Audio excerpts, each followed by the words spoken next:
Hi friends, please subscribe to Amravati Media and press the bell icon for more latest updates. Balineni versus Damacharla TDP Janasena మైత్రికి గండి. జనసేన టీడీపీల మధ్య ఒంగోలు నియోజకవర్గంలో war తీవ్రమైంది. మాజీ మంత్రి బాలినేని శ్రీనివాసులు రెడ్డికి టీడీపీ ఎమ్మెల్యే దామచర్ల జనార్దన్కు మధ్య పొసగడం లేదు. ప్రకాశం జిల్లా ఒంగోలులో కూటమి నేతలైన టీడీపీ ఎమ్మెల్యే దామచర్ల జనార్దన్, జనసేన నేత బాలినేని శ్రీనివాసరెడ్డి మధ్య మాటల యుద్ధం తారాస్థాయికి చేరింది.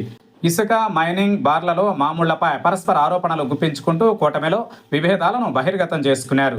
బాలినేని శ్రీనివాసరెడ్డి ఆరోపణలు ఒంగోలులో ఎమ్మెల్యే దామచర్ల అరాచకాలు పెరిగిపోయాయని, తానే రాజు తానే మంత్రి అన్నట్లు వ్యవహరిస్తున్నారని మండిపడ్డారు. ఇసుక, మైనింగ్, వైన్స్లో ఎమ్మెల్యేకు రోజువారీ మామూళ్లు అందుతున్నాయని ఆరోపించారు. తన కార్యకర్తలను ఇబ్బంది పెడితే ఊరుకోమని, ఎంతవరకైనా వెళతామని హెచ్చరించారు. దీనికి TDP MLA Damacharla Janardhan counter ఇచ్చారు. వైసీపీ ప్రభుత్వ హయాంలో బాలినేని తండ్రి కొడుకులు బార్ల సిండికేట్ ద్వారా కోట్లు దండుకున్నారని దామచర్ల విమర్శించారు. బాలినేని పార్టీ మారకుండా ఉంటే ఈ పార్టీకి ఆయనను జైల్లో పెట్టేవాళ్లమని ఘాటు వ్యాఖ్యలు చేశారు. జనసేన ముసుగులో ఉంటూ బాలినేని ఒంగోలులో రాజకీయం చేస్తున్నారని ఎద్దేవా చేశారు.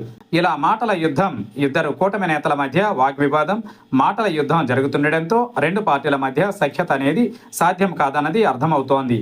ఎన్నికలు అయిన నాటి నుంచి దామచర్ల, బాలినేని మధ్య మాటల యుద్ధం కొనసాగుతున్నప్పటికీ ఆయన జనసేనలో చేరిన తరువాత కూడా కంటిన్యూ కావడంతో రెండు పార్టీల మధ్య మైత్రికి గండి పడుతుందన్న ఆందోళన ఇరు పార్టీ నేతల్లో నెలకొని ఉంది. తొలి నుంచి బాలినేని శ్రీనివాసులు రెడ్డికి దామచర్ల జనార్దన్కు మధ్య వైరం ఉంది. అంటే రాజకీయ వైరమే. దామచర్ల తొలి నుంచి టీడీపీలో ఉండగా బాలినేని మొన్నటి వరకు కాంగ్రెస్, వైసీపీలో చేరి దామచర్లపై గెలిచారు. ఇలా కొన్ని దశాబ్దాల నుంచి కొనసాగుతున్న యుద్ధం. ఇద్దరు వేర్వేరు పార్టీల్లో ఉంటే పెద్దగా ఎవరూ పట్టించుకోరు. కానీ 2024 ఎన్నికలు ముగిసిన వెంటనే బాలినేని శ్రీనివాసులు రెడ్డి జనసేనలో చేరడం, కీలక నేతగా మారడంతో అది దామచర్లకు రుచించడం లేదు. దామచర్ల చివరి వరకు జనసేనలో చేర్చుకోవద్దని ప్రయత్నించినా ఫలించలేదు.